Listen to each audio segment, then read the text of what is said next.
Trudy Mason sitting in for the next couple of weeks. We are talking home prices in Montreal. Why? Because we've breached a symbolic number, $1 million.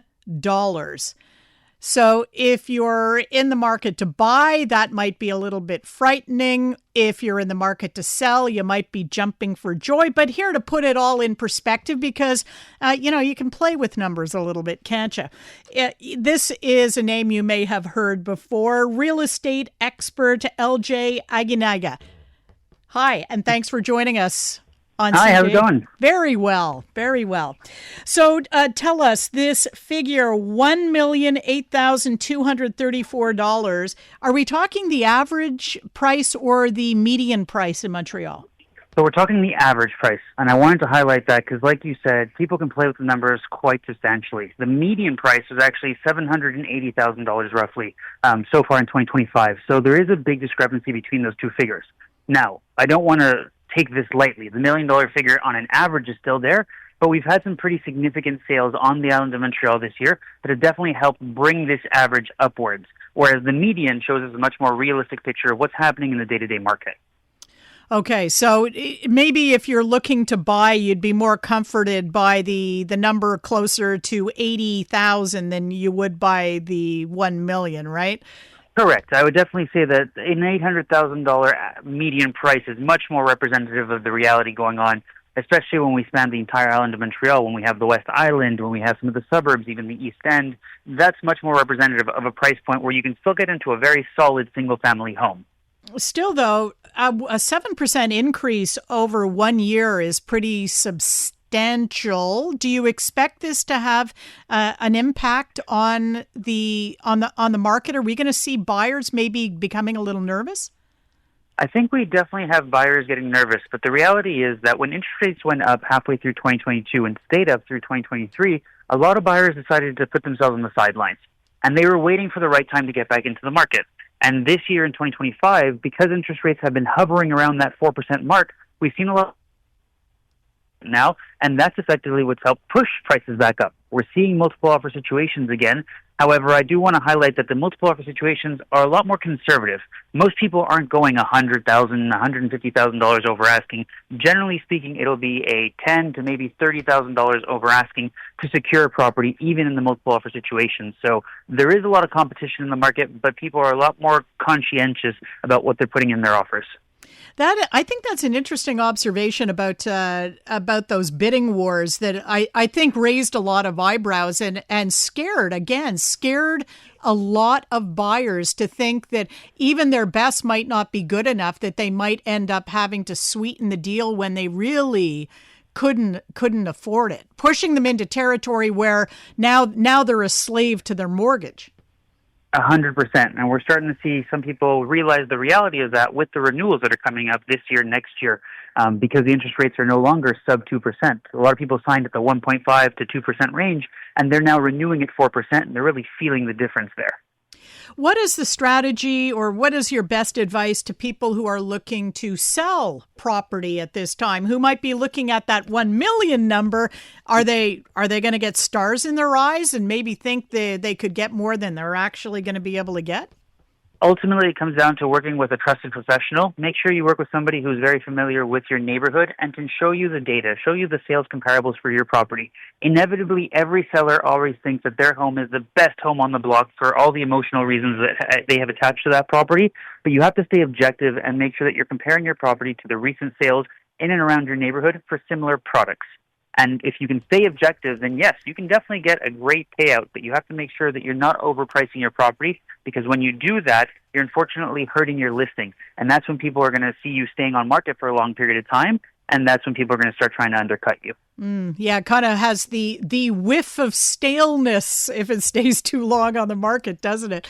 100%. One of the other things that I think we've been seeing more of these days are people paying what seems to be a lot of money for a property and then having to go in and pay a lot of money to either bring the property up to their standard or to decorate it to their taste and do renos to their taste. Is this really a thing that people should be expecting, even stretching themselves to grab the property at a certain price to have to pay a lot of money to be comfortable in the home?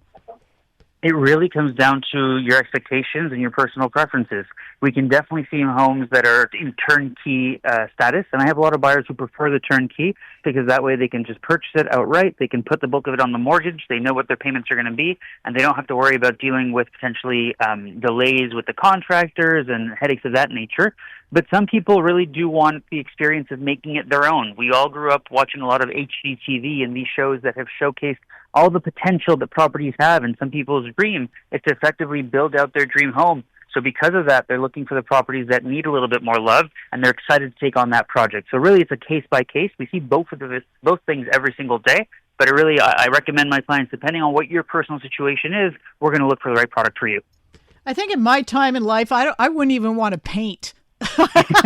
Not even a coat of paint, because if we went through that when Kevin and I bought our property, what was it, 30 years ago, we did all that. We went in and we painted and we wallpapered, because that was big back in the day. We wallpapered and we did renos and we did, and the thought of that makes me feel exhausted. It's a lot of work. It's definitely a lot of work. And it is distressing to think you're paying a lot of money for a home and then you have to pay so much more for the renos too. I find it very discouraging for young couples who are trying to get into the market, especially out in the burbs. They're thinking maybe about, establishing a family and stuff. Oh, it's so rough. It's just so rough these days. It's definitely a lot harder than it used to be. And I think that's what people are using as a measuring stick. And unfortunately, our reality has shifted. And this is a new reality that we're dealing with, and I don't see it going back. So it's just, I think, a perception thing that we're going to have to work on.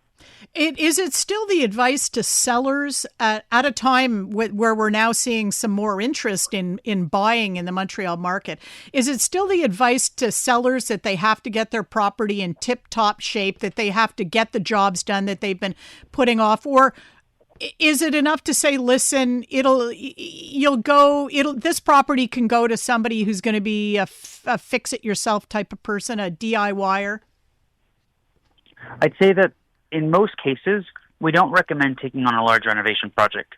Our biggest recommendation to sellers is always going to be, let's declutter your property, because a lot of people have accumulated a lot of things over the year, and we want to make sure that potential buyers can really see what the home has to offer and see past a lot of the furniture and paintings and maybe photos on the walls and stuff of that nature, and then fix some minor small repairs. If there's been a hole that you left on the wall for whatever reason because you had something there in the past, let's patch that.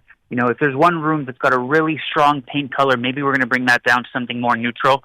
But beyond that, unless you're in the business of renovations, a contractor, architect, engineer, something of that nature, we really don't want you hiring out the help to do this work, because you're not going to get the premium when it comes time to sell. And a lot of times you're going to choose certain finishes that the buyers might not be interested in. So you're really doing yourself more harm than good. Yeah, I could see putting a lot of effort into, completely repainting your place and redoing. And the next thing you know, the new buyers are coming in and they're like us, slapping wallpaper over everything you've just done. It. Yeah, it does seem like but I also find that reassuring, especially for older homeowners who are looking at downsizing, that they don't have to take on these huge jobs before they sell. They can really kind of relax a bit, do the basics, and get ready to move on. That's it. A deep clean, a good decluttering, and honestly, most of the time we're ready to go to the market at that point. And by decluttering, I'm asking for a friend. LJ, yeah. By decluttering, what exactly do you mean by decluttering? I mean, I have a whole PDF and video I'd be happy to share with anyone who asks, but effectively, we're looking to remove as many personal items from direct view, and a lot of times kitchens are one of the main problems. People have accumulated toasters and blenders and coffee machines and all of this and that, and really, the property looks at its best when there's almost nothing on countertops, on top of dressers, etc. We really want to keep things minimalistic so that people focus on the property and not all of the stuff and all the personal items. Humans are naturally curious, and as we're walking through a house, inevitably you start looking at the photos on the wall and the paintings and the knickknacks that you see.